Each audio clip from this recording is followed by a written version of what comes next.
Hello everyone, welcome to foundation classes by Amit. अगर आप Chandigarh PRT exam की प्रिपरेशन कर रहे हैं तो ये जो क्लासेस हैं ये आपके लिए मोस्ट इम्पोर्टेंट है। अगर आप चैनल पर न्यू हैं तो चैनल को सब्सक्राइब कर लीजिए। अगर आपको किसी तरह का कोई डाउट है, कोई इश्यू है, कुछ भी अगर आप पूछना चाहते हैं तो आप इस कॉन्टैक्ट नंबर पर व्हाट्सएप मैसेज या फिर डायरेक्ट कॉल भी कर सकते हैं। अगर आपने टेलीग्राम ग्रुप को ज्वाइन नहीं किया है तो आप टेलीग्राम ग्रुप को ज्वाइन कर लीजिए। टेलीग्राम ग्रुप को ज्वाइन करने का जो लिंक है वो आपको इसी वीडियो के डिस्क्रिप्शन में मिल जाएगा। हमारी application foundation classes by Amit को अगर आपने डाउनलोड नहीं किया है तो आप एप्लीकेशन को डाउनलोड कर लीजिए। एप्लीकेशन को डाउनलोड करने का जो लिंक है वो भी आपको इसी वीडियो के डिस्क्रिप्शन में मिल जाएगा। देखिए, आज का जो सेशन है, अगर आपको याद हो, हमने तत्वों का आवर्त वर्गीकरण यानी कि पीरियोडिक क्लासिफिकेशन ऑफ एलिमेंट्स, इनके एमसीक्यू मैं आपको 2 दिन से करवा रहा हूं, ठीक है। और 2 दिन पहले मैंने इनका एक सेकंड पार्ट डाला था थ्योरी का। इस चैप्टर के अंदर थ्योरी के 2 पार्ट मैंने बनाए थे, तो सेकंड पार्ट मैंने आपके साथ यूट्यूब पे फ्री ऑफ कॉस्ट आपके साथ शेयर किया था। काफ़ी स्टूडेंट के मैसेज आए कि सर इसका जो फर्स्ट पार्ट है ना वो भी प्लीज़ आप शेयर कर दीजिए, ठीक है। तो आज आप थ्योरी का जो फर्स्ट पार्ट है ना उसको आप आराम से देखिए। और ये ऐसे चैप्टर हैं, इनको समझना बहुत ज़्यादा ज़रूरी है। और जब आप इनको समझ जाएंगे ना तभी आप इनके एमसीक्यू कर पाएंगे, वरना आप एक तरह से चीज़ों को रटेंगे और रटी हुई चीज़ें कभी भी काम नहीं आती हैं, ठीक है। तो आज मैं आपके साथ इसका थ्योरी का फर्स्ट जो पार्ट है वो आपके साथ शेयर कर रहा हूँ, तो आराम से इस पार्ट को देखिएगा और इसके जो एमसीक्यू हैं उनको आप प्रैक्टिस कीजिएगा, ठीक है। अच्छा देखिए, आपके जो न्यू हैप्पियर जो सेल थी इसके सिर्फ और सिर्फ 2 डेज बचे हैं। आपके 2 डेज आपके लेफ्ट है केवल और केवल, ठीक है। तो अगर आप किसी भी कोर्स को लेना चाहते हैं चंडीगढ़ पीआरटी से रिलेटेड तो आप happy new year coupon code लगा के कम प्राइस में कोर्स को प्राप्त कर सकते हैं। ओनली 2 डेज आपके लेफ्ट हैं। इसके बाद इस कोर्स पे कभी भी आपको डिस्काउंट नहीं मिलेगा। और बेस्ट है, अभी आपको अच्छे से पता है आपकी वैकेंसी हैं वो भी इंक्रीज हो गई हैं, एग्जाम का भी अभी नहीं पता है। तो जिन्होंने तैयारी को स्टार्ट नहीं किया है ना, अच्छे से अपनी तैयारी को स्टार्ट कर सकते हैं। हमारा ऑल सब्जेक्ट का एक कोर्स है, वो आपको बहुत कम प्राइस में फिलहाल मिल रहा है डिस्काउंट लगाने के बाद। उसमें आपको टेस्ट सीरीज हैं वो भी फ्री ऑफ कॉस्ट मिल जाएंगी। सभी नोट्स का आप प्रिंट आउट भी निकलवा सकते हैं, ठीक है ना। और सभी वीडियोस मिल जाएंगी आपको जिनकी आप अच्छे से देख के बहुत ही अच्छे तरीके से तैयारी को कर सकते हैं। तो सिर्फ और सिर्फ 2 डेज आपके लेफ्ट हैं। अगर आप कोर्स को लेना चाहते हैं तो एप्लीकेशन को डाउनलोड करके कोर्स को आप ले लीजिएगा, ठीक है। कूपन कोड क्या लगाना है आपको? हैप्पी न्यू ईयर आपको कूपन कोड लगाना है। और कैसे लगाएंगे आप? एप्लीकेशन में जाके जब आप अपने मनपसंद कोर्स पे क्लिक करेंगे ना, जो भी आपको कोर्स पसंद है, जब आप उस पर क्लिक करेंगे, क्लिक करने के बाद आपको वहां पे एक कूपन दिखेगा जिसका नाम होगा हैप्पी न्यू ईयर। इस कूपन कोड पे जैसे ही आप क्लिक करेंगे ना, ऑटोमेटिक आपके जो प्राइस हैं कोर्स के वो कम हो जाएंगे, ठीक है। और कम प्राइस में आप आराम से उसको फिर पे कर सकते हैं, ठीक है। और किसी तरह का अगर कोई प्रॉब्लम आती है, कोई इश्यू आता है तो इस कॉन्टैक्ट नंबर पे आप व्हाट्सएप मैसेज कर दीजिएगा। तो चलिए स्टार्ट करते हैं फिर आज के सेशन को। थ्योरी के फर्स्ट पार्ट को आप आराम से देखिए, ओके। ये आपकी साइंस का नेक्स्ट लेक्चर है जिसमें हम पढ़ने वाले हैं तत्वों का आवर्त वर्गीकरण यानी कि periodic classification of element. Periodic classification of element, ठीक है। एलिमेंट का मतलब क्या होता है? आपका तत्व होता है। क्लासिफिकेशन का मतलब होता है उनको बांटना, एक व्यवस्थित तरीके से बांटना, या एक पीरियोडिक टेबल के अंदर उनको एक व्यवस्थित तरीके से रखना। क्या कहलाएगा? आपका क्लासिफिकेशन कहलाता है। तो इसके बारे में हम डिटेल से बात करेंगे। तो चलिए स्टार्ट करते हैं। हमारे आसपास के पदार्थ तत्व, मिश्रण एवं यौगिक के रूप में उपस्थित रहते हैं। हाँ ठीक बात है भाई, तत्व के रूप में मिलेंगे आपको, मिश्रण के रूप में मिलेंगे। जैसे आपकी वायु हो गई, वायुमंडल हो गया, क्या है? एक मिश्रण के रूप में है। आपके यौगिक मिलेंगे, है ना। हमने यह भी सीखा कि तत्व एक ही प्रकार के परमाणुओं से बने होते हैं। जो तत्व होते हैं वो एक ही प्रकार के परमाणुओं से बने होते हैं। क्या आप जानते हैं कि आज तक कितने तत्वों का पता चल चुका है? तो देखिए बात करते हैं। आज तक हमें 118 तत्वों की जानकारी है। इन सभी तत्वों के जो गुण हैं यानी इनकी जो विशेषताएं हैं वो आपकी भिन्न भिन्न है। इनमें से जो 94 तत्व हैं वो आपके प्राकृतिक रूप में पाए जाते हैं। कितने तत्व? 94 जो आपके तत्व हैं वो आपके प्राकृतिक रूप में पाए जाते हैं। तो देखिए आगे, जैसे जैसे विभिन्न तत्वों की खोज की जा रही थी, वैज्ञानिक इन तत्वों के गुण धर्मों के बारे में अधिक से अधिक जानकारी एकत्र करने लगे थे। गुण धर्म यानी कि इनकी विशेषताएं, ये रासायनिक हैं, भौतिक हैं, किन किन चीज़ों के साथ ये क्रिया करते हैं, कैसे हैं ये, तो इन सब चीज़ों के बारे में तो वैज्ञानिक इन तत्वों के गुण धर्मों के बारे में अधिक से अधिक जानकारी एकत्र करने लगे थे। उन्हें तत्वों की इन जानकारियों को व्यवस्थित करना बड़ा ही कठिन लगा। एक बात बताइए, जैसे अगर मैं आपसे बात करूं, हम किसी चीज़ को कैसे याद रख सकते हैं भाई? आप उनको एक व्यवस्थित तरीके से रखोगे तभी याद रहेंगे ना आपके। या कोई भी हम काम करते हैं तो कैसे करते हैं? एक व्यवस्थित तरीके से ही करते हैं ना, एक प्रॉपर वे में ही करते हैं ना। तो जो तत्व थे इनको याद भी तो रखना था, तो इनको याद रखने के लिए इनको एक व्यवस्थित यानी कि एक अच्छे वे में इनको लगाना जरूरी था ताकि इनको याद भी रखा जा सके। तो उन्हें तत्वों की इन जानकारियों को व्यवस्थित करना बड़ा ही कठिन लगा। उन्होंने इन गुण धर्मों में एक ऐसा प्रतिरूप ढूंढना आरंभ किया जिसके आधार पर इतने सारे तत्वों का आसानी से अध्ययन किया जा सके। यानी कि जो मेन मकसद था वो यही था कि जो इतने सारे तत्व हैं जो हमने खोजे हैं, तो इनको याद भी तो रखना है। तो जो जिनके समान गुण धर्म होंगे उनको एक साथ रख दिया, यानी कि जिनकी समान समान विशेषताएं होंगी, समान प्रॉपर्टीज होंगी, उनको क्या किया? एक तरीके से रख दिया। अब क्यों करते हैं देखिए, बात करते हैं आगे। अव्यवस्थित को क्या करना? व्यवस्थित करना। जैसे तत्वों के वर्गीकरण के प्रारंभिक प्रयास कैसे किए गए थे? देखिए, हमने पढ़ा कि कैसे विभिन्न वस्तुओं एवं प्राणियों को उनके गुण धर्मों के आधार पर वर्गीकृत किया जाता है। अन्य स्थितियों में भी हमें गुण धर्मों के आधार पर व्यवस्थित होने के उदाहरण मिलते हैं। जैसे देखिए, एक प्रैक्टिकल एग्जाम्पल दिया है। अब प्रैक्टिकल एग्जाम्पल इन्होंने क्या दिया है भाई? आप एक दुकान में गए सामान खरीदने के लिए, आपकी दुकान है, ठीक है। आप एक दुकान में गए और यहाँ पे दुकानदार बैठा हुआ है, ठीक है, और आपने जाके बोला कि मुझे क्या चाहिए? मुझे बिस्किट चाहिए, ठीक है। आप गए और आपने जाके बोला कि मुझे बिस्किट चाहिए, तो दुकानदार ने अपने इस साइड में जितने भी तरह के बिस्किट थे ना, सभी एक साथ लगा रखे थे। उसने अपने हाथ बढ़ाया और आपको तुरंत बिस्किट दे दिया, ठीक है। आपने मान लो ब्रिटानिया बिस्किट चाहिए था आपको, उसने दे दिया आपको, ठीक है। लेकिन आपने बोला कि नहीं, मुझे ये नहीं चाहिए, मुझे दूसरा चाहिए। तो नॉर्मल सी बात है, अगर वो दूसरा उसने यहाँ पे पीछे रख रखा होता तो क्या करता? यहाँ से खड़ा होकर तब जाता तब लेके आता। लेकिन उसने क्या कर रखा था? जितने भी बिस्किट थे ना, जितने भी टाइप के बिस्किट थे, सभी को एक साथ एक जगह जचा दिया कि जब भी कोई बिस्किट मांगेगा मुझे सिर्फ और सिर्फ यहाँ से उठाना है और सीधा पकड़ाना है। तो इसी तरीके से मान लो साबुन है, तो साबुन उसने एक साइड रख दिए कि जितने भी टाइप के साबुन होंगे वो एक साइड रखे होंगे। अब मान लो कल को ये दुकानदार कहीं पे चला गया काम पे और इसकी जगह कोई नया बंदा ये रख के जाता है, कोई नए व्यक्ति को छोड़ के जाता है कि भाई एक दिन के लिए जो मेरी दुकान है ना उसको आप संभाल लेना, ठीक है। अब नए दुकानदार को तो नहीं पता ना कि कौन सी चीजें कहाँ पे रखी हैं, लेकिन वो इतना आइडिया दे देगा कि जितने भी बिस्किट है ना वो सारे एक साथ एक साइड रख रखे हैं मैंने, जितने भी साबुन है ना सारे मैंने एक साथ एक जगह रख रखे हैं, ठीक है। चीनी है, जो भी चीजें हैं, वो सबका आइडिया दे देता है कि सारी चीजें मैंने एक साथ एक जगह पे रख रखी। तो इससे जो नया दुकानदार है ना उसको एक आइडिया मिल गया, उसके लिए याद रखना आसान हो गया, उसके सामने फिर दिक्कत नहीं आई। मान लो किसी ने बिस्किट मांगा तो उसने ब्रिटानिया दे दिया, उसने बोला कि मुझे ये नहीं, मुझे कोई और चाहिए, तो उसने तुरंत यहीं पे ही देखा और उसे दूसरा बिस्किट भी मिल गया जो उसको चाहिए था, ठीक है, जो ग्राहक को चाहिए था। तो इससे क्या होता है? इससे चीजों को याद रखना आसान हो जाता है। तो इसलिए जो पीरियोडिक टेबल में जितने भी तत्व थे ना उनको भी एक आसान तरीके से याद रख सकें, इसलिए एक प्रॉपर वे में जचाने का प्रयास किया गया था। तो जो स्टार्टिंग में जो प्रयास किया गया उसके बारे में बात करते हैं, ठीक है। तो देखिए एग्जांपल दे रखा है प्रैक्टिकल इन्होंने कि जैसे दुकानदारों में या दुकानों में साबुनों को एक साथ एक स्थान पर रखा जाता है, जबकि बिस्कुटों को एक साथ दूसरे स्थान पर रखा जाता है। जो इसने एग्जाम्पल दिया है ना वो मैंने आपको प्रैक्टिकली समझा दिया। यहां तक साबुनों में भी नहाने के साबुन को कपड़ा धोने के साबुन से अलग रखा जाएगा। इसी प्रकार वैज्ञानिकों ने भी तत्वों को उनके गुण धर्मों के आधार पर, उनकी विशेषताओं के आधार पर, उनके जो गुण हैं, उनकी जो प्रॉपर्टीज हैं, प्रॉपर्टीज के आधार पर वर्गीकृत करने के कई प्रयास किए ताकि अव्यवस्थित को क्या किया जा सके? आपका व्यवस्थित किया जा सके। तो सबसे पहले ज्ञात तत्वों को धातु एवं अधातु में वर्गीकृत किया गया। तो याद रखना है आपको कि सबसे पहले जो ज्ञात तत्व थे ना जिनके बारे में पता था उनको धातु और अधातु के अंदर वर्गीकृत किया गया। जैसे जैसे तत्वों एवं उनके गुण धर्मों के बारे में हमारा ज्ञान बढ़ता गया वैसे वैसे उन्हें वर्गीकृत करने के जो प्रयास हैं वो भी आपके किए गए। तो सबसे पहले जो प्रयास किया गया था उसका नाम है डाबेराइनर के त्रिक।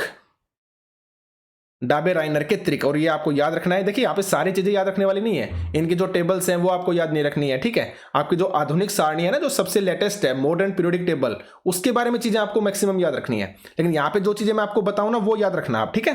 तो सन 1817 में जर्मन रसायनज्ञ थे, यानी कहां से, जर्मनी के थे, वुल्फगांग डाबेराइनर।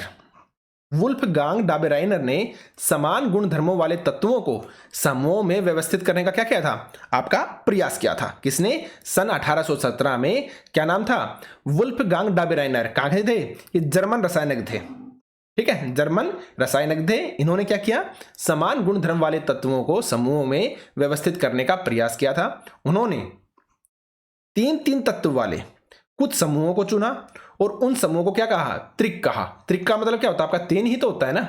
तो उसने क्या किया, तीन तीन तत्वों वाले कुछ समूहों को चुना, कुछ ग्रुप्स को चुना और उनको नाम क्या दिया, उन समूहों को त्रिक कहा। डाबेराइनर ने बताया कि त्रिक के तीनों तत्वों को उनके परमाणु द्रव्यमान के आरोही क्रम में रखने पर बीच वाले तत्व का जो परमाणु द्रव्यमान है अन्य दो तत्वों के परमाणु द्रव्यमान का लगभग औसत होता है। यह बात इन्होंने बताई थी। अगर मैं एग्जाम्पल से आपसे बात करूं, आपको इससे समझ में आया इन्होंने क्या बोला था। इन्होंने बोला था कि जो तीन तत्व है ना, जो समूह बनाए थे, एक समूह में इन्होंने तीन तत्वों को लिया था और बोला कि उनके जो परमाणु द्रव्यमान है ना, अगर हम उनको आरोही क्रम में लगाते हैं, आरोही क्रम का मतलब होता है आपका इंक्रीजिंग ऑर्डर में, यानी कि बढ़ते हुए क्रम में, इंक्रीजिंग ऑर्डर के अंदर। किस ऑर्डर में, इंक्रीजिंग ऑर्डर में जब हम उनको रखते हैं ना, तो बीच वाले तत्व का जो परमाणु द्रव्यमान होगा ना, अन्य दो तत्वों के परमाणु द्रव्यमान का लगभग क्या होगा, औसत होगा, लगभग औसत होगा। यह बात किसने बोली थी, यह बात बोली थी डाबेराइनर ने। तो यह बात आपको 100% याद रखनी है। जैसे मैं आपको एक एग्जांपल से समझाता हूं, जैसे मैंने लिथियम लिया, ठीक है। तो लिथियम जो है ना, इसका अगर मैं परमाणु द्रव्यमान की बात करूं ना तो 6.9 होता है, ठीक है। अगर उसी तरह मैं सोडियम के बारे में अगर मैं बात करता हूं, ठीक है, देखिए एक बात और बता देता हूं मैं आपको, 6.9 ये क्या है, ये आपका है परमाणु द्रव्यमान। अगर मैं इसके ऊपर 3 लिखता हूं ना, तो 3 आपका क्या है, ये आपका परमाणु क्रमांक है।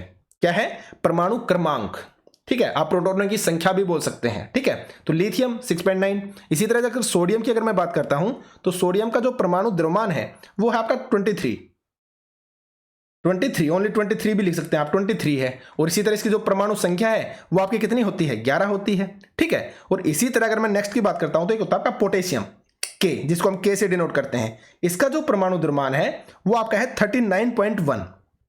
और अगर मैं इसकी परमाणु संख्या की बात करता हूं तो वो है आपकी 19, ठीक है। तो इसने एक ये त्रिक बनाया, यानी कि एक ये समूह बनाया, और इसने इस स्टेटमेंट के अकॉर्डिंग क्या बोला कि जो बीच वाला है ना तत्व, बीच वाला तत्व, अगर आप इन सभी का क्या करते हो, सम करते हो, इसने क्या बोला, आरोही क्रम में रखने पर बीच वाले तत्व का परमाणु द्रव्यमान अन्य दो तत्वों के परमाणु द्रव्यमान का लगभग औसत होता है। यानी कि आप इसको जोड़िए फर्स्ट वाले को और आप एंड वाले को जोड़िए, और जब आप इनको जोड़ोगे ना, इनका औसत निकालोगे ना, तो बीच वाले के लगभग बराबर आएगा।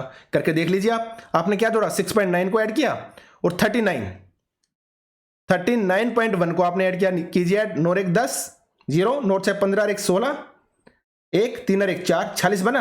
अब 46 को क्या करोगे आप, 2 से डिवाइड करो, इनका औसत निकालोगे ना। तो औसत निकालने के लिए क्या करते हैं, 2 से डिवाइड। 2 से डिवाइड मतलब जितने आपके गिवन है उनसे डिवाइड। तो 2 से डिवाइड करोगे आप, कितना आया, 23 ही तो आया ना, बीच वाला मिल गया ना। तो इन्होंने यही बोला था अपने त्रिक के नियम के अंदर कि स्टार्टिंग वाला और लास्ट वाला जब उनको आप ऐड करोगे और उनका जो औसत निकालोगे ना, तो बीच में जो आपका तत्व होगा ना, उसके लगभग औसत ही वो प्राप्त होगा। तो 23 के लगभग हमें प्राप्त हो गया, एग्जैक्ट 23 ही प्राप्त हो गया। तो ये चीज बोली थी इन्होंने अपने सिद्धांत के अंदर। तो डाबेराइनर का जो त्रिक सिद्धांत, अगर त्रिक सिद्धांत के बारे में पूछा जाए तो किसने दिया था, डाबेराइनर ने दिया था। किसने दिया था, डाबेराइनर ने दिया था। और इन्होंने कितने त्रिक बनाए थे उनके बारे में हम बात करेंगे। देखिए यही चीज मैंने आपको अभी समझाई है कि उदाहरण के लिए लिथियम, सोडियम और पोटेशियम वाले त्रिक पर ध्यान दीजिए, जिनके परमाणु द्रव्यमान 6.9, 23.0 और 39 है। लिथियम एवं पोटेशियम के परमाणु द्रव्यमानों का औसत क्या है, ये हमने निकाला। तो क्या है, हमारा 23 आया, जो मैंने ऊपर आपको निकाल के दिखाया है, ठीक है। फर्स्ट वाले का, इनके लिथियम का और पोटेशियम का जो परमाणु द्रव्यमान है, इनका औसत क्या आया, आपके सोडियम का जो परमाणु द्रव्यमान है उसके बराबर आया, ठीक है। तो यही बात इन्होंने बोली थी। तो देखिए आप, अब नीचे देखिए आप, अगर मैं यहां पे पूछता हूं कि किन किन का सम बराबर है, तो देखिए करके देखिए आप। अगर आप यहां पे करके देखते हैं फर्स्ट वाले के अंदर, तो 14 और आप 74 के अंदर 14 ऐड कीजिए, 74 में आप 14 को ऐड कीजिए, 4 4 8, 7 1 8, 88, 88 को 2 से डिवाइड करते हैं क्या आता है, 44 आता है, लेकिन यहाँ पे क्या गिवन है 31, ये तो नहीं हो सकता भाई, नहीं हो सकता ना, तो ये तो कैंसिल हो गया। नेक्स्ट देखिए आप, अगर आप इसको देखते हैं तो आप 137 में क्या ऐड करोगे 40, क्योंकि बीच वाले के बराबर आता है ना, तो आप ऐड करके देखिए। इसको रब कर दूं, इसको रब कर देता हूं ताकि समझा सको आपको आराम से। देखिए अगर हम इसमें बात करते हैं तो हमने 40.1 में क्या ऐड किया 137, 137.3 को आप ऐड कीजिए, 3 और 1 4, 7, 4 3 7 और 1 1, ठीक है। अब क्या करोगे 2 से डिवाइड कर दो आप, 2 8 16 बच गया 1, 2 8 16 और लगभग क्या है 2 7 14, आपका लगभग सेम आया ना, तो ये आपका सही हो गया सेकंड वाला। इसी तरह अगर थर्ड वाला करते हैं तो 126 में 126.9 के अंदर 35.5 ऐड कीजिए आप, 9 5 14, 1 6 5 11 1 12, 1 3 2 5 और 1 6 और 1। अब क्या करोगे 2 से डिवाइड कर दो भाई, क्या आएगा 2 7 2 8 16, 2 0 4, 2 चौक 2 दूनी 4, ठीक है, समझ में आ गया भाई। 2 8 16 उतारा 2 0 4 और उसके बाद आप करोगे 2 एकम 2, 81 पॉइंट समथिंग के आसपास आएगा ना। तो यहां पे अगर देखते हैं 79 आ रहा है, तो कहीं ना कहीं ये भी क्या आ रहा है आपका 80 के आसपास आ रहा है, तो ये भी क्या हो गया आपका सही हो गया, है ना। तो ये भी सही है। तो कौन से सही आई आपका, ये फर्स्ट वाला जो था ये गलत हो गया, सेकंड वाला है वो भी आपका सही आया और थर्ड वाला है वो भी आपका सही आया, ठीक है, समझ गए आप। तो इसी तरह से और एक कौन सा सही आया था आपका, फर्स्ट वाला आया था, लिथियम सोडियम और पोटेशियम वाला, ठीक है। तो इस तरह से इन्होंने 3 दिए थे। तो अगर आपसे पूछे जाए ना कि डाबे-राइनर के जो त्रिक हैं वो कौन कौन से हैं, तो डाबे-राइनर के जो त्रिक है वो आपके ये 3 है, lithium sodium potassium calcium strontium barium chlorine bromine और आयोडीन, ये 3 हैं जो किसके हैं डाबे-राइनर के त्रिक बोले जाते हैं। और यहां पे हमने सोल्व करके भी बता दिया, ठीक है, इसको भी आप सोल्व कर लेना। आपका क्या आएगा लगभग 81 के आसपास, यानी कि 79.9 के आसपास आपका लगभग आ गया है, ठीक है। तो आप इनको ऐड कर लेना एकदम सही तरीके से, ओके। तो इस तरह से देखिए समूह बी तथा समूह सी क्या बनाते हैं आपके डाबे-राइनर त्रिक बनाते हैं। ये आपका समूह बी था और ये क्या था आपका समूह सी था। इसने क्या बताया आपके डाबे-राइनर के त्रिक इन्होंने बना दिए। तो डाबे-राइनर उस समय तक ज्ञात तत्वों में केवल 3 त्रिक ही ज्ञात कर सके थे, इसलिए त्रिक में वर्गीकरण के यह सिद्धांत आपका सफल नहीं हो पाया, क्योंकि उस समय जितने भी तत्व याद थे ना आपके लगभग 30 के आसपास याद थे, तो उसमें से सिर्फ और सिर्फ 3 ही ऐसे थे जो ये बना पाए थे, ठीक है ना। केवल 3 ही त्रिक बना पाए थे, टोटल आपके 30 तत्व थे, उसमें से 9 तत्वों को ही ये सेट कर पाए थे अच्छे तरीके से, 21 तत्वों को ये सेट नहीं कर पाए थे, ठीक है ना, क्योंकि तो टोटल 9 हो गए ना, 3 इसमें 3 इसमें 3 इसमें, तो त्रिक तो कितने बन गए आपके 3 बन गए, और तत्व कितने यूज हुए आपके 9 तत्व यूज हुए। 3 त्रिक और 9 तत्व का यूज किया, 21 का ये नहीं कर पाए, तो इसलिए जो ये सिद्धांत था ना ये आपका सही तरीके से सफल आपका नहीं हो पाया था। समझ में आ गया। अब नेक्स्ट देखते हैं। अब देखिए इनके बारे में थोड़ा सा पढ़ लेते हैं कि जोहान वुल्फगांग डाबे-राइनर ने जर्मनी के म्यून्सबर्ग में औषधि विज्ञान की पढ़ाई की थी और उसके बाद स्ट्रैसबर्ग में रसायन शास्त्र का अध्ययन किया। कहां पे स्ट्रैसबर्ग में रसायन शास्त्र का अध्ययन किया।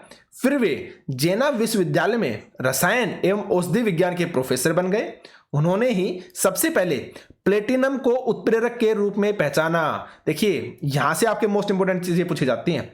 हम लोग पढ़ लेते हैं कंप्लीटली थ्योरी, लेकिन जो साइड में बॉक्स में जो चीजें दी होती है ना उनको हम छोड़ देते हैं। तो आपसे ये चीज पूछी जा सकती है कि प्लेटिनम को उत्प्रेरक के रूप में सबसे पहले किसने पहचाना था, तो आपके डाबे-राइनर ने, वुल्फगांग डाबे-राइनर ने, जिनका जन्म 1780 में हुआ और मृत्यु 1849 के अंदर आपकी हो गई थी। तो उन्होंने ही सबसे पहले प्लेटिनम को उत्प्रेरक के रूप में पहचाना तथा समान त्रिक की खोज की, जिससे तत्वों की आवर्त सारणी का क्या हुआ था आपका विकास हुआ था।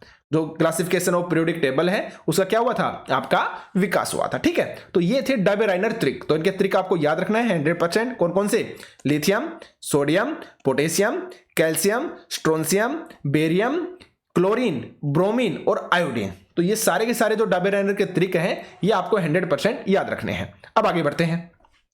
अब हम पढ़ते हैं न्यूलैंड्स का अष्टक नियम। जो न्यूलैंड्स आपके वैज्ञानिक हुए इन्होंने अष्टक नियम दिया था। तो ये अष्टक नियम क्या था अब इसके बारे में देख लेते हैं। तो देखिए डाबे-राइनर के प्रयासों ने दूसरे रसायनज्ञों को तत्वों के गुणधर्मों का उनके परमाणु द्रव्यमान के साथ संबंध स्थापित करने के लिए प्रोत्साहित किया। डायबेनाइरेट के प्रवासियों ने दूसरे जो रसायनज्ञ थे उनको तत्वों के गुण धर्मों का उनके परमाणु द्रव्यमान के साथ संबंध स्थापित करने के लिए क्या किया था, प्रयास किया था। तो इसलिए 1866 में अंग्रेज वैज्ञानिक थे जिनका नाम था जॉन न्यूलैंड्स ने ज्ञात तत्वों को परमाणु द्रव्यमान के आरोही क्रम में व्यवस्थित किया था। तो देखिए जो डायबेनाइरेट थे उन्होंने भी तो परमाणु द्रव्यमान का ही यूज किया था ना, कि जो आपके बीच वाला का जो परमाणु द्रव्यमान है वो जो बाकी दो हैं फर्स्ट और थर्ड वाले उनके परमाणु द्रव्यमान का जो औसत है उसके लगभग बराबर होगा। तो उन्होंने भी क्या किया था, परमाणु द्रव्यमान के अकॉर्डिंग ही किया था। तो इसी तरह जो आपके न्यूलैंड्स आए ना सेकंड नंबर पर, इन्होंने भी परमाणु द्रव्यमान के आरोही क्रम में क्या किया, व्यवस्थित किया था। ठीक है, किसने, न्यूलैंड्स ने भी और डाबेराइनर ने भी, दोनों ने ही परमाणु द्रव्यमान का यूज किया था। ठीक है, आगे देखिए, उन्होंने सबसे कम परमाणु द्रव्यमान वाले तत्व हाइड्रोजन से प्रारंभ किया। इसे हाइड्रोजन से आरंभ किया, तो आपको याद रखना है सबसे कम परमाणु द्रव्यमान किसका है, आपके हाइड्रोजन का। उन्होंने हाइड्रोजन से आरंभ किया और 56वें तत्व थोरियम पर इसे समाप्त किया। तो आपको याद रखना है जो न्यूलैंड्स हैं उन्होंने कहां से लेके कहां तक तत्वों पर खोज की थी, हाइड्रोजन से आरंभ किया था और 56वां जो तत्व है ना थोरियम, थोरियम पर उसने क्या किया था, समाप्त किया था। और थोरियम कौन सा तत्व बताया गया है, यहां पे 56वां बताया गया है अकॉर्डिंग टू न्यूलैंड्स। ठीक है, याद रखिएगा आप। आगे बढ़ते हैं। उन्होंने पाया कि प्रत्येक 8वें तत्व का जो गुणधर्म है ना वो पहले तत्व के गुणधर्म के समान होता है। प्रत्येक 8वें तत्व का जो गुणधर्म है वो पहले तत्व के समान होता है। उन्होंने इसकी जो तुलना है संगीत के अष्टक से की, इसलिए उन्होंने इसे अष्टक का सिद्धांत कहा। संगीत का अष्टक का मतलब क्या हो गया, आगे बात करेंगे संगीत के सुरों के बारे में। क्या कहेंगे, संगीत के सुरों के बारे में बात करेंगे जिसमें 7 सुर होते हैं, लेकिन इन्होंने अष्टक नाम दिया था। क्यों दिया था, आगे बात करेंगे। ठीक है, तो उन्होंने बताया कि प्रत्येक 8वां जो तत्व है ना, प्रत्येक 8वां तत्व का गुणधर्म पहले तत्व के गुणधर्म के समान होता है। प्रत्येक 8वें तत्व का जो गुणधर्म होता है वो पहले तत्व के गुणधर्म के समान होता है। तो इसलिए इसे बोला गया अष्टक का सिद्धांत। क्यों, क्योंकि उन्होंने इसकी जो तुलना की थी वो संगीत के अष्टक से की थी, तो इसलिए इसे न्यूलैंड्स का अष्टक सिद्धांत के नाम से जाना जाता है। ठीक है, याद रखिएगा। अब आगे देखते हैं। न्यूलैंड्स के अष्टक नियम में लिथियम एवं सोडियम के जो गुणधर्म थे ना वो आपके समान थे। लिथियम एवं जो सोडियम के गुणधर्म थे वो आपके समान थे। सोडियम जो है वो लिथियम के बाद 8वां तत्व है। इसी तरह बेरिलियम एवं मैग्नीशियम में अधिक समानता है। तो न्यूलैंड्स के अष्टक के मूल का रूप 1/5.3 में दर्शाया गया है। यहां पर जैसे इसने यहां बताया जो लिथियम और जो सोडियम है ना इनके जो गुणधर्म है वो आपके समान है। इसी तरह जो बेरिलियम और मैग्नीशियम है इनके गुणधर्म क्या निकले, आपके समान निकले। लेकिन इसमें आगे हम बात करेंगे कि कैल्शियम के बाद है ना ये नहीं बता पाई, जो ये इनका रूल था ना ये कैल्शियम के बाद लागू ही नहीं हुआ। जो गुणधर्म वाला इन्होंने जो रूल बताया था ये रूल कैल्शियम के बाद आगे आपका प्रभावी नहीं हो पाया। तो इसलिए एक तरह से ये भी है ना कंप्लीट तरीके से सफल नहीं हो पाई थी, लेकिन इसका बहुत ज्यादा रोल है। हम ये नहीं बोल सकते एक तरह से सफल नहीं हुई थी, कहीं ना कहीं सफल थी ये, क्योंकि स्टार्ट ये यहां से हो गई थी लगभग हमारा। ठीक है, तो आपको याद क्या रखना है कि लिथियम एवं सोडियम के गुणधर्म समान बताए थे किसने, आपके न्यूलैंड्स ने। अष्टक नियम किसने दिया था, न्यूलैंड्स ने। यह नाम क्यों रखा था, संगीत के अष्टक की वजह से इन्होंने ये नाम रखा था। ठीक है, तो ये सारी चीजें आपको याद रखनी है। अब देखिए, भारतीय संगीत प्रणाली में संगीत के 7 सुर होते हैं, सा रे गा मा पा धा नी, ये होते हैं। ठीक है, पाश्चात्य संगीत में, ठीक है, लोग इन सुरों का उपयोग ऐसे करते हैं, डो रे मी फा सो ले टी, इस तरीके से करते हैं। तो आपसे ये भी पूछा जा सकता है, भाई बाई चांस पूछा जा सकता है अगर वो डिफिकल्ट बनाएगा कि संगीत के सुर के अकॉर्डिंग जो आपका लिथियम है, सोडियम है, पोटेशियम है, ठीक है, ये सारे कहां पे लाई करते हैं, तो रे के अंदर, कहां पे, रे में आप देख सकते हैं। इसी तरह बेरिलियम हो गया, मैग्नीशियम हो गया, कैल्शियम हो गया, कहां पे, आपके गा के अंदर, या मी। अगर पाश्चात्य के बारे में पूछेगा तो मी बताना पड़ेगा, और संगीत के सुर के अकॉर्डिंग पूछे तो क्या बताओगे, आप गा बताओगे। क्या बताओगे, गा, आपको याद रखना है। ठीक है, सुर के स्केल पूर्ण टोन और अर्ध टोन आवर्ती अंतराल से अलग किए गए होते हैं। इन सुरों का उपयोग कर कोई संगीतकार संगीत की रचना करता है। स्पष्ट है कि कुछ सुर आपके बार बार दोहराए जाते हैं। प्रत्येक 8वां सुर पहले सुर के जैसा होता है तथा अगली पंक्ति का पहला सुर वो होता है। ठीक है, कहने का मतलब क्या हो गया, इन्होंने जो अष्टक नियम दिया ना, इन्होंने बताया कि प्रत्येक प्रत्येक आठवां जो आपका शुरू होगा ना, प्रत्येक आठवां जो तत्व होगा ना, उसका जो गुणधर्म है वो पहले वाले तत्व के क्या होगा, समान होगा। यानी कि उन दोनों की जो गुणधर्म है ना, जो रासायनिक गुणधर्म है ना, वो कहीं ना कहीं मिलेंगे। तो इसलिए इसे अष्टक का जो सिद्धांत है ना, ये नाम आपका दिया गया था। ठीक है, आगे बढ़ते हैं, समझ में आ गया होगा।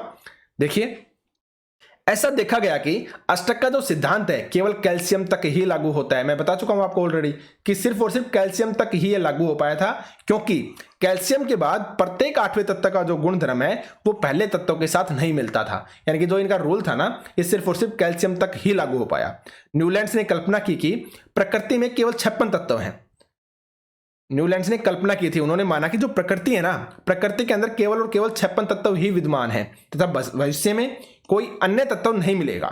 लेकिन बाद में कई नए तत्व पाए गए जिनके गुणधर्म अष्टक सिद्धांत के साथ मेल नहीं खाते थे। काफी गुण ऐसे जो तत्व हैं वो बाद में मिले, 56 के ज्यादा हो गए थे। ठीक है, वर्तमान में कितने हैं, 118, जिसमें से 92 क्या है आपके प्राकृतिक हैं। तो अपनी सारणी में इन तत्वों को समन्वित करने के लिए न्यूलैंड्स ने 2 तत्वों को एक साथ रख दिया और कुछ असमान तत्वों को एक स्थान में रख दिया। क्या आप सारणी 5.3 में ऐसे उदाहरण ढूंढ सकते हैं? ध्यान दीजिए कि कोबाल्ट तथा निकल एक साथ में है। ऊपर देखिए, आप देख सकते हैं, यहां पे इन्होंने 2 तत्वों को एक साथ रख दिया, अपनी बात को प्रूव करना था। इस वजह से यहां पे आप देख सकते हैं क्या किया, इन्होंने 2 तत्वों को एक साथ रखना स्टार्ट कर दिया था जब 56 से ज्यादा तत्व आपके खोजे गए थे। तो ठीक है, याद रखिएगा आप इस बात को। तथा इन्हें साथ उसी स्तंभ में रखा गया जिसमें फ्लोरीन, क्लोरीन और ब्रोमीन है। यद्यपि इनके गुणधर्म उन तत्वों से क्या है, भिन्न है। आयरन को कोबाल्ट एवं निकल से दूर रखा गया था, जबकि उनके गुणधर्मों में क्या थी, आपकी समानता थी। यानी कि आयरन, कोबाल्ट और जो निकल है, इनके गुणधर्म समान थे, फिर भी क्या किया गया, इनके गुणधर्मों समान होने के बावजूद भी इन्हें दूर रखा गया था एक दूसरे से। तो ये एक तरह से क्या थी, इनकी कमियां थी। तो न्यूलैंड्स की जो पीरियोडिक टेबल थी, क्लासिफिकेशन था, इसके अंदर कुछ कमियां निकलने लगी थी। ठीक है, तो उन कमियों के बारे में बात हो रही है। तो देखिए आगे आप, इसी प्रकार न्यूलैंड्स अष्टक सिद्धांत केवल हल्के तत्वों के लिए ही ठीक से लागू हो पाया था। सिर्फ और सिर्फ कितने, आपके जो हल्के तत्व हैं उनके लिए ही ये ठीक प्रकार से लागू हो पाया था। कौन सा, आपका न्यूलैंड्स का अष्टक सिद्धांत। ठीक है, नोबेल गैसों की खोज के पश्चात अष्टक का जो सिद्धांत है वो क्या हो गया, आपका अप्रासंगिक हो गया। अप्रासंगिक का मतलब हो गया कि वो आपका सही तरीके से काम उसने नहीं किया। नोबेल गैसों की जैसे ही खोज हो गई, जो अष्टक का सिद्धांत है एक तरह से आपका विफल हो चुका था। ठीक है, याद रखिएगा। अब आगे बात करते हैं मेंडलीफ। वही अव्यवस्थित से व्यवस्थित करना, और किसके बारे में बात करेंगे, हम मेंडलीफ के बारे में बात करेंगे। मेंडलीफ की आवर्त सारणी। तो देखिए, अब न्यूलैंड्स के अष्टक सिद्धांत के अस्वीकार होने के बाद भी कई वैज्ञानिकों ने ऐसे प्रतिरूपों की खोज की या खोज जारी रखी जिससे तत्वों के गुणधर्मों का उनके परमाणु द्रव्यमान के साथ संबंध स्थापित आपका हो सके। ये जारी रखी। न्यूलैंड्स का जो अष्टक सिद्धांत था वो खत्म हो गया, यानी कि विफल हो गया था। इससे पहले जो डाबेराइनर थे, उनका जो सिद्धांत था, त्रिक का सिद्धांत, वो भी आपका असफल हो गया था। तो पहले किसका असफल हुआ, डाबेराइनर का। उसके बाद जो न्यूलैंड्स थे उनका अष्टक सिद्धांत था वो अस्वीकार हो गया। उसके बाद आया मेंडलीफ। अब इन्होंने बात की, तो देखिए जारी रखी, उनके परमाणु द्रव्यमान के साथ संबंध स्थापित किए। तत्वों के वर्गीकरण का मुख्य श्रेय, ये याद रखिएगा कि तत्वों के वर्गीकरण का जो मुख्य श्रेय है रूसी रसायनज्ञ दमित्री इवानोविच मेंडलेव को जाता है। किसको जाता है, दमित्री इवानोविच मेंडलेव। आप मेंडलेव भी याद रख सकते हैं कि तत्वों के वर्गीकरण का जो मुख्य श्रेय है किसको जाता है, दमित्री इवानोविच मेंडलेव को। और कहां से थे, ये रूसी थे, रूसी रसायनज्ञ थे ये। ठीक है, तो तत्वों की आवर्त सारणी के प्रारंभिक विकास में उनका प्रमुख योगदान रहा। किसका, आपके मेंडलेव का। ये चीज आपको याद रखनी है। आगे बात करते हैं। उन्होंने अपने सारणी में तत्वों को उनके मूल गुणधर्म, परमाणु द्रव्यमान तथा रासायनिक गुणधर्मों में समानता के आधार पर व्यवस्थित किया था। तो ये चीज आपको याद रखनी है कि जो आपके मेंडलेव आए थे उन्होंने किस आधार पर व्यवस्थित किया था तत्वों को, उनके मूल गुणधर्म, परमाणु द्रव्यमान तथा रासायनिक गुणधर्म, तीनों का यूज किया। उनके जो मूल गुणधर्म थे उनका भी, परमाणु द्रव्यमान का भी और रासायनिक गुणधर्मों का भी, इनके आधार पर, इनमें समानता के आधार पर क्या क्या था, इन्होंने व्यवस्थित किया था। तो अब थोड़ा सा हम इनके बारे में पढ़ लेते हैं। दमित्री इवानोविच मेंडलेव, 1834 में इनका जन्म होता है, 1907 में इनका निधन हो जाता है। तो देखिए, मेंडलेव का जन्म 8 फरवरी 1834 में रूस के पश्चिमी साइबेरिया के टोबोलस्क स्थान में हुआ था। कहां पे हुआ था? रूस के पश्चिमी साइबेरिया के टोबोलस्क स्थान में हुआ था। अपनी प्रारंभिक शिक्षा के बाद मेंडेलेव अपनी मां के प्रयासों के कारण ही विश्वविद्यालय में प्रवेश पा सके थे। अपनी खोज को उन्होंने मां को समर्पित करते हुए लिखा था कि उन्होंने मुझे उदाहरण देकर समझाया, प्यार से समझाया, अपने शेष संसाधनों एवं शक्ति व्यय करके मेरे साथ विभिन्न स्थानों पर आई या गई। वह जानती थी कि विज्ञान की मदद से बिना हिंसा के लेकिन प्यार एवं दृढ़ता से अंधविश्वास, असत्य धारणाओं एवं गलतियों को दूर किया जा सकता है। यह स्टेटमेंट किसके द्वारा दी गई है? यह स्टेटमेंट आपके मेंडेलेव के द्वारा दी गई है। ठीक है, किसके द्वारा? मेंडेलेव के द्वारा। याद रखिएगा, उनके द्वारा प्रस्तावित तत्वों की व्यवस्था को मेंडेलेव की आवर्त सारणी कहा जाता है। आवर्त सारणी रसायन में एकमेव सिद्धांत साबित हुआ। आवर्त सारणी रसायन में एकमेव सिद्धांत साबित हुआ। इससे नए तत्वों की खोज के लिए क्या मिली? प्रेरणा मिली। तो किसका जो सिद्धांत था वो एकमेव सिद्धांत साबित हुआ? आपके मेंडेलेव का सिद्धांत। आपको याद रखना है। ठीक है, ये चीज आपको याद रखनी है। इनका पूरा नाम क्या था? Ivanovich Mendeleev, Dmitri Ivanovich Mendeleev. ये चीज आप याद रखिएगा। और इन्होंने ये चीजें अपनी मां के बारे में कही थी, तो ये स्टेटमेंट भी आप याद रख सकते हैं। ठीक है, जब मेंडेलेव ने अपना कार्य आरंभ किया था तब तक 63 तत्व आपके ज्ञात थे। कितने? आपके 63 तत्व ज्ञात थे। ठीक है, और जो हम इससे पहले जिनके बारे में बात की थी, कितने तत्व थे? आपके 56 थे। जो न्यूलैंड से जब खोज की थी उस समय तक कितने थे? आपके 56 थे। जब मेंडेलेव ने किया तो उस टाइम कितना था? आपका 63। लेकिन न्यूलैंड्स के समय में 56 ज्ञात थे। और जब आपके मेंडेलेव आए तो कितने हो चुके थे? आपके 63 हो चुके थे। अगर मैं डाबेराइनर की बात करूं, करता हूं, उस समय कितने थे? आपके 30 थे। तो तीनों आप याद रखिएगा। डाबेराइनर के समय में लगभग 30 तत्व याद थे। न्यूलैंड्स के समय में लगभग 56 तत्व याद थे। और जब आपके मेंडेलेव आए थे तो मेंडेलेव के समय में आपके 63 तत्व याद थे। या आप अलग से याद लिख भी सकते हैं इनको। ठीक है, तो उन्होंने तत्वों के परमाणु द्रव्यमान, उनके भौतिक तथा रासायनिक गुणधर्मों के बीच संबंधों का अध्ययन किया था। किसने?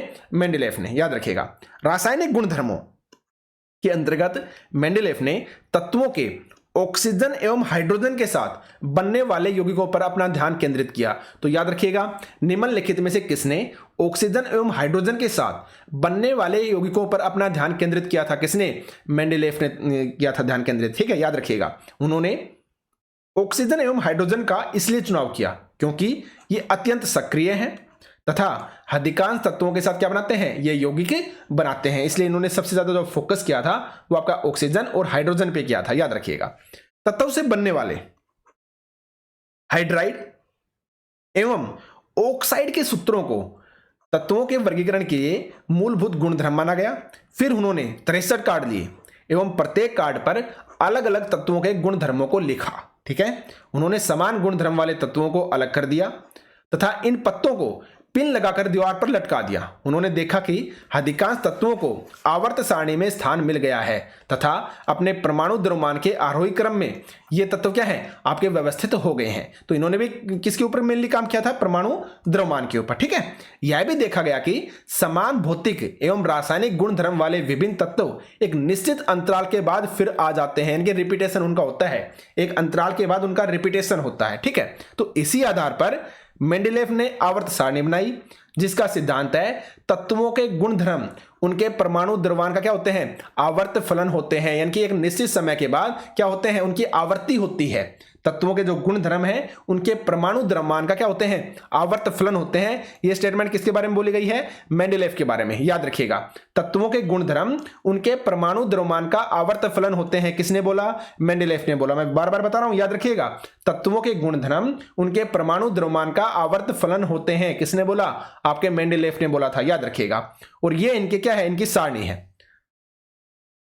जो मेंडेलेव ने सारणी के बारे में बात की थी, ये इनकी सारणी है, आप यहां पे देख सकते हैं। ठीक है, अब इसके बाद इसमें भी कुछ कमियां निकली, उन कमियों के बारे में भी हम बात करेंगे। ठीक है ना, तो वो हम आगे बात करने वाले हैं। तो आगे चलते हैं। ये आपको समझ में आ गया होगा। ये ग्रुप है, इन्होंने first group, second group, third, fourth, fifth, sixth, seventh और 8th, इन्होंने 8 ग्रुप दिए थे। एक तरह से कितने? 8 ग्रुप दे दिए थे इन्होंने। ठीक है, आगे बात करते हैं। मेंडेलेव की आवर्त सारणी 1872 में जर्मन पत्रिका में प्रकाशित हुई थी। तो आपको याद रखना है कि 1872 के अंदर जर्मन पत्रिका में किसकी जो आवर्त सारणी वो प्रकाशित हुई थी? आपके मेंडेलेव की। ठीक है। या ये भी पूछा जा सकता है कि मेंडेलेव की जो आवर्त सारणी है वो जर्मन पत्रिका के अंदर कब प्रकाशित हुई थी? 1872 के अंदर। कब प्रकाशित हुई थी? 1872 में। देखिए, अगर क्वेश्चन नहीं देने होंगे तो वो नहीं देंगे, लेकिन जब वो देने को आए ना और पेपर को डिफिकल्ट बनाना है तो ऐसी चीजें ही पढ़ेंगे, ऐसी चीजें ही वो एग्जाम में देंगे जो किसी ने नहीं पढ़ी होगी या जिसने उसके ऊपर कभी भी ध्यान ही नहीं दिया होगा। अब आपने इतनी बार एनसीईआरटी शायद पढ़ी हो लाइफ में, लेकिन कभी भी आपने इन चीजों पर ध्यान नहीं दिया होगा कि जर्मन पत्रिका में किसकी जो आवर्त सारणी वो प्रकाशित हुई? मेंडेलेव की हुई थी। कब हुई थी? 1872 में हुई थी। इन सब चीजों को हम छोड़ देते हैं साइड के अंदर, ठीक है, क्योंकि हमें लगता है कि कंसेप्ट जरूरी है और ना ही इन चीजों को कोई पढ़ाता है जल्दी से। लेकिन जब एग्जाम में ये चीजें आ जाती है ना तो एक एक नंबर की बारीकी समझ में आती है उस समय में कि चीजों को डिटेल से पढ़ना क्यों जरूरी है। ठीक है, अब देखिए आप, स्तंभ के शीर्ष पर ऑक्साइड तथा हाइड्रोक्साइड के सूत्र में अंग्रेजी का अक्षर R समूह के किसी भी तत्व को दर्शाता है। सूत्र को लिखने के तरीके पर ध्यान दीजिए। उदाहरण के लिए कार्बन के हाइड्राइड CH4 को इन्होंने लिखा RH4 तथा उसके ऑक्साइड को जैसे CO2 को क्या लिखा? RO2 लिखा। ठीक है, और आप ये चीज देख भी सकते हैं। ठीक है, स्टार्टिंग में देखिए आप, R2O, RO, R2O3, RO2, R2O5, RO3, R2O7, RO4, यानी कि ये R से उसको क्या कर रहे थे? डिनोट कर रहे थे। ठीक है, तो ये थे आपके ऑक्साइड, R2O, RO, R2O3, ये सब ये थे ऑक्साइड थे आपके। और हाइड्राइड को कैसे लिखा?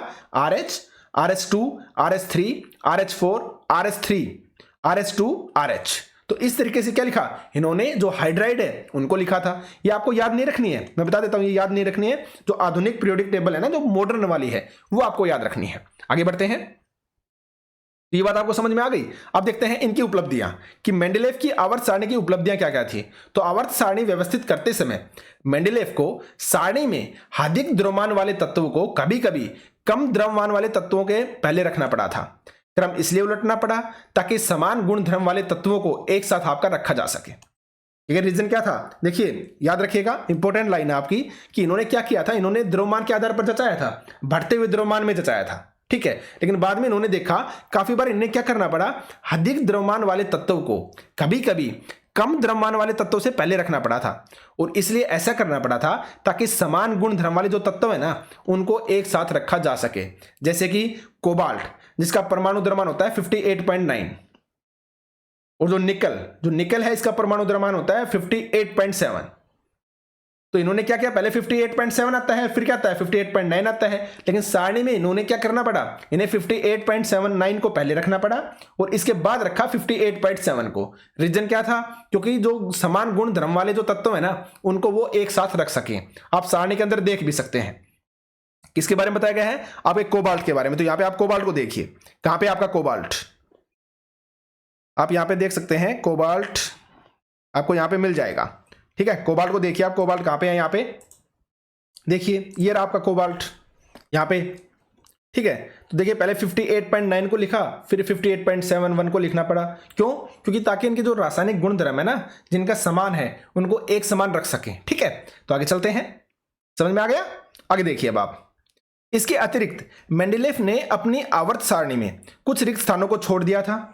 इन रिक्त स्थानों को दोष के रूप में देखने के बजाय मेंडेलेव ने दृढ़तापूर्वक कुछ ऐसे तत्वों के अस्तित्व का अनुमान किया जो उस समय तक ज्ञात नहीं थे। यानी कि इन्होंने बोला कि जो आने वाले जो आएंगे ना उनको हम यहाँ पे सेट कर देंगे, वो इस तरह के मिलेंगे। इन्होंने अजम्पशन कर लिया था। ठीक है, और देखिए यहाँ पर हम छोड़ दिए लाइन कि सारणी 5.4 को देखकर क्या आप ऐसी ही एक अन्य विसंगति ढूंढ सकते हैं? जैसे ये ढूंढी थी हमने, चलो देख लेते हैं। ऊपर आपको और भी ऐसा मिल जाएगा।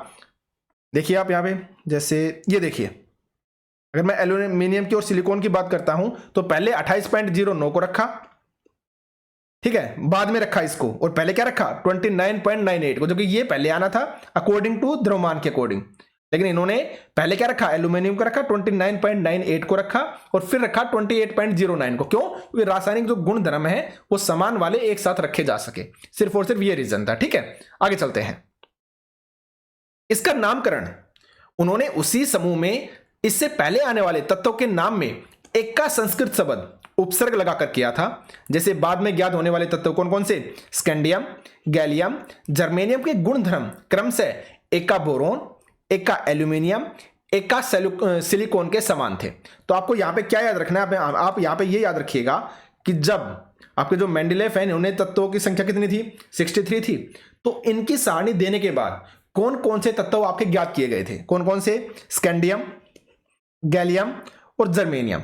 और इनको किसके समान बताया था, एक का बोरोन के समान, किसको बताया, स्कैंडियम को बताया। एक का बोरोन के समान किसको, स्कैंडियम को। एक का एल्यूमिनियम के समान किसको, गैलियम को। और आपका एक का सिलिकॉन के समान किसको, जर्मेनियम को। तो ये अलग से आप याद रखिएगा। तो मेंडेलेव द्वारा अनुमानित एक का एल्यूमिनियम तथा बाद में ज्ञात गैलियम के गुणधर्म को सारणी 5.5 में दिखाया गया है, आप देख सकते हैं यहां पे। ठीक है, ये एक का एल्यूमिनियम के रिलेटेड मैंने किसको बताया था, गैलियम को ही तो बताया था ना। सिलिकॉन के रिलेटेड किसको बताया, जर्मेनियम को बताया। ऊपर आप देख सकते हैं फिर से, देखिए स्कैंडियम के अकॉर्डिंग कौन है, एक का बोरोन। गैलियम के अकॉर्डिंग कौन है, एक का एल्यूमिनियम। और सिलिकॉन के अकॉर्डिंग कौन है, आपका जर्मेनियम। तो ये तीनों आप याद रखिएगा अच्छे से। यहां पे एग्जांपल दे रखा है एक का एल्यूमिनियम का, कि जो एक का एल्यूमिनियम है इसका संबंध किससे बताया मैंने, गैलियम के साथ। तो इसका परमाणु द्रव्य 68 है। एक का एल्यूमिनियम जो इसने खाली छोड़ दिया था वहां पे 68 लिख रखा था, और जो बाद में तत्व खोजा गया ना गैलियम, तो लगभग समान ही खोजा 69.7। तो ऑक्साइड का जो सूत्र इन्होंने लिखा था एक का एल्यूमिनियम का, E2O3 लिखा था, तो गैलियम ऑक्साइड बना दिया, Ga2O3 बना दिया। ठीक है ना। इसी तरह जो क्लोराइड का सूत्र इन्होंने बताया था, ECl3 बताया था। तो जब बाद में गैलियम को खोजा गया तो इसका जो सूत्र बना क्लोराइड का, गैलियम के क्लोराइड का, तो गैलियम क्लोराइड बन गया, GaCl3 हो गया। ठीक है, तो इस तरीके से इन्होंने कुछ जो खाली स्थान छोड़े थे उन खाली स्थानों को इन्होंने एक का से लेट कर दिया था। एक का एल्यूमिनियम कर दिया, एक का बोरोन कर दिया, ठीक है, इस तरीके से एक का सिलिकॉन कर दिया, इस तरह से। समझ गए आप। अब आगे बढ़ते हैं। इससे मेंडेलेव की आवर्त सारणी की जो परिशुद्धता है तथा उपयोगिता के ठोस प्रमाण मिल गए। इसके अलावा मेंडेलेव के अनुमान की असाधारण सफलता के कारण रसायनज्ञों ने इनकी आवर्त सारणी को न केवल स्वीकार किया अपितु उनको इस सिद्धांत की अवधारणा का सर्जक भी माना। किसको माना, आपके मेंडेलेव को माना गया था कि आवर्त सारणी का जो सिद्धांत है उसका सर्जक किसे माना गया, मेंडेलेव को माना गया था। ठीक है, याद रखिएगा। आगे बढ़ते हैं। उत्कृष्ट गैसों जैसे कि आपके हीलियम, नियोन, ऑर्गन को पहले भी कई संदर्भ में उल्लेख किया गया है। अब इनके बारे में बात की जाएगी कि बाद में जब इनकी खोज हुई ना तो कहीं ना कहीं फिर से आपकी दिक्कत आई।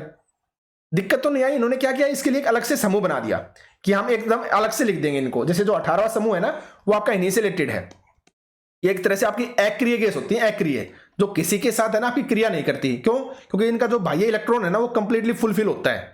इनके बारे में हम बात, जो इलेक्ट्रॉन है, इलेक्ट्रॉन ने जो संयोजकता है, इनके बारे में मैं आगे बात करूंगा। तो ये आपकी उत्कृष्ट गैसें थी, यानी बहुत ही आपकी क्या थी, एक तरह से बोलते हैं ना उत्कृष्ट गैसें, यानी किसी के साथ ये रिएक्ट करती ही नहीं थी, ये एक तरह से अक्रिय गैस थी। तो इनके बारे में हम बात करेंगे। ठीक है, तो देखिए इन गैसों का जो पता है ना वो देर से चला, क्योंकि ये अक्रिय गैस है तथा वायुमंडल में जो इनकी मात्रा है ना वो भी बहुत कम है। तो मेंडेलेव की आवर्त सारणी की एक विशेषता यह भी थी, विशेषता बताई गई है, देखिए कमी नहीं, एक विशेषता यह भी थी कि जब इन गैसों का पता चला तब पिछली व्यवस्था को छेड़े बिना ही इन्हें नए समूह में आपका रखा जा सका था। ठीक है, जो मैंने बताया ना 18वां जो समूह, लास्ट वाला जो समूह था वो आपकी अक्रिय जो गैस है उन्हीं से रिलेटेड था। हीलियम हो गई, नियोन हो गई, आर्गन हो गई, इन सब से रिलेटेड ही था आपका लास्ट वाला समूह। तो पिछली जो आवर्त सारणी थी उसको छेड़ा नहीं, यानी कि जो मेंडेलेव ने व्यवस्थित की थी उसको छेड़े बिना ही इनका एक अलग से समूह बना दिया था। ये चीज भी आपको याद रखनी है। ठीक है, उत्कृष्ट गैसों का मतलब होता है इनर्ट, ये अलर्ट है, एकदम इनर्ट है, ये इनर्ट गैसें हैं, अलर्ट गैसें हैं, इनका किसी के साथ कोई संबंध नहीं है, ये अक्रिय है, किसी के साथ जल्दी से रिएक्शन ये नहीं करती हैं। ठीक है, तो आगे बढ़ते हैं। अब देखिए मेंडेलेव की वर्गीकरण सीमाएं, कि मेंडेलेव की जो सारणी है उसके वर्गीकरण की सीमाएं क्या है। तो देखिए हाइड्रोजन का इलेक्ट्रॉनिक विन्यास क्षार धातुओं से मिलता है, याद रखिएगा। हाइड्रोजन का जो इलेक्ट्रॉनिक विन्यास है वो किसके साथ, आपके क्षार धातुओं के साथ मिलता है। क्षार धातुओं की भांति हाइड्रोजन भी हैलोजन, ऑक्सीजन एवं सल्फर के साथ एक सूत्र वाले यौगिक बनाती है, जैसा कि आपका उदाहरण में दिखाया गया, आप यहां पे देख सकते हैं आप। दूसरी ओर हैलोजन की भांति हाइड्रोजन भी द्विव परमाणु अणु के रूप में पाई जाती है, H2 के रूप में पाई जाती है ना, यानी कि इसमें आपके हाइड्रोजन के दो परमाणु हैं वो मिलकर हाइड्रोजन का एक अणु बना रहे हैं कंप्लीट, जिसे हम हाइड्रोजन बोलते हैं। तो हाइड्रोजन भी द्विव परमाणु अणु के रूप में पाई जाती है और धातुओं एवं अधातुओं के साथ सह संयोजक यौगिक आपकी बनाती है। जैसे देखिए आप हाइड्रोजन के यौगिक के बारे में बात करें हम तो HCl हो गया, H2 हो गया यानी कि पानी हो गया, हाइड्रोजन सल्फाइड हो गई, H2S हो गया। इसी तरह अगर हम सोडियम के यौगिक की बात करते हैं तो NaCl हो गया, Na2O हो गया, सोडियम ऑक्साइड हो गया, ठीक है, सोडियम सल्फाइड हो गया, Na2S हो गया। ठीक है, इस तरह से। तो आगे बात करते हैं, समझ गए होंगे आप। निश्चित रूप से आवर्त सारणी में हाइड्रोजन को नियत स्थान आपका नहीं दिया गया, यानी कि एक फिक्स स्थान आपके हाइड्रोजन को सही तरीके से नहीं मिल पाया। यह मेंडेलेव की आवर्त सारणी की पहली कमी थी। तो आपसे 100% ये पूछा जा सकता है कि मेंडेलेव की जो आवर्त सारणी थी उसकी पहली कमी कौन सी थी, कि जो आपका हाइड्रोजन है, हाइड्रोजन को एक सही स्थान न मिल पाना मेंडेलेव की आवर्त सारणी की पहली कमी थी। ठीक है, तो वह अपनी सारणी में हाइड्रोजन को सही स्थान आपका नहीं दे पाए थे। और अगर आपको मेंडेलेव की आवर्त सारणी की विशेषता पूछी जाती है तो विशेषता आपकी ये होगी कि बाद में जो आपकी अक्रिय गैस थी ना, उनको अलग से एक समूह बनाकर व्यवस्थित कर दिया गया था। जो मेंडेलेव की आवर्त सारणी की जो पिछली व्यवस्था थी उसको बिना छेड़े, बिना टच किए जो नई गैसें मिली ना, जो आपकी उत्कृष्ट गैसें, इनर्ट गैसें जो आपकी मिली ना, उनका एक अलग से समूह बनाकर व्यवस्थित कर दिया गया था। ये इनकी एक विशेषता थी मेंडेलेव सारणी की।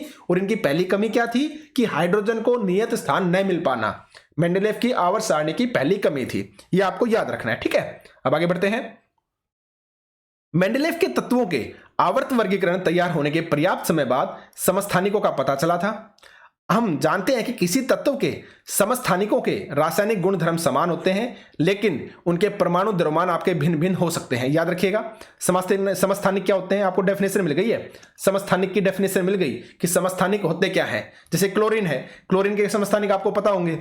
ठीक है ना, तो इस तरह से जो समस्थानिक होते हैं ना, समस्थानिक के अंदर जो रासायनिक गुणधर्म है वो आपके समान होते हैं, लेकिन जो परमाणु द्रव्यमान है वो क्या होते हैं, आपके भिन्न भिन्न होते हैं। इस डेफिनेशन को याद रखिएगा। समस्थानिक किसे कहते हैं कि समस्थानिक के अंदर रासायनिक गुणधर्म आपके समान होते हैं। किसी तत्व के समस्थानिकों के रासायनिक गुणधर्म है वो आपके समान होते हैं, लेकिन जो उनका परमाणु द्रव्यमान है वो क्या होता है, आपका भिन्न भिन्न होता है। ये चीज आपको याद रखनी है। ठीक है, समस्थानिक का मतलब समझ गए ना आप। जैसे क्लोरीन है, अब क्लोरीन का क्या होता है, जैसे 35 होता है, क्लोरीन 35 हो गया, आपका क्लोरीन 37 हो गया, क्लोरीन 38 हो गया, यानी कि क्लोरीन के ही प्रकार क्या कहलाते हैं, क्लोरीन के समस्थानिक हो गए। ठीक है ना, तो अब आगे देखते हैं। इस प्रकार सभी तत्वों के समस्थानिक मेंडेलेव की आवर्त नियम के लिए क्या थी, एक चुनौती थी। इस प्रकार से सभी तत्वों के जो समस्थानिक हैं वो मेंडेलेव की आवर्त नियम के लिए क्या थी, एक चुनौती थी। दूसरी यह थी कि एक तत्व से दूसरे तत्व की ओर आगे बढ़ने पर जो परमाणु द्रव्यमान है वो नियत रूप से आपके नहीं बढ़ते थे, जबकि नियत रूप से आपके बढ़ने थे। ठीक है ना, तो इसलिए यह अनुमान लगाना कठिन हो गया कि दो तत्वों के बीच कितने तत्व आपके खोजे जा सकते हैं। विशेषकर जब हम भारी तत्वों पर क्या करते हैं, विचार करते हैं, तो इसमें क्या आती है, आपकी कठिनाई आती है। तो ये थी आपकी मेंडेलेव की सारणी। उसके बाद आई आपकी आधुनिक आवर्त सारणी। क्या आई थी, आधुनिक आवर्त सारणी। तो ये बात करेंगे हम इसके अगले पार्ट के अंदर। ठीक है, तो इस पार्ट में सिर्फ इतना ही। धन्यवाद।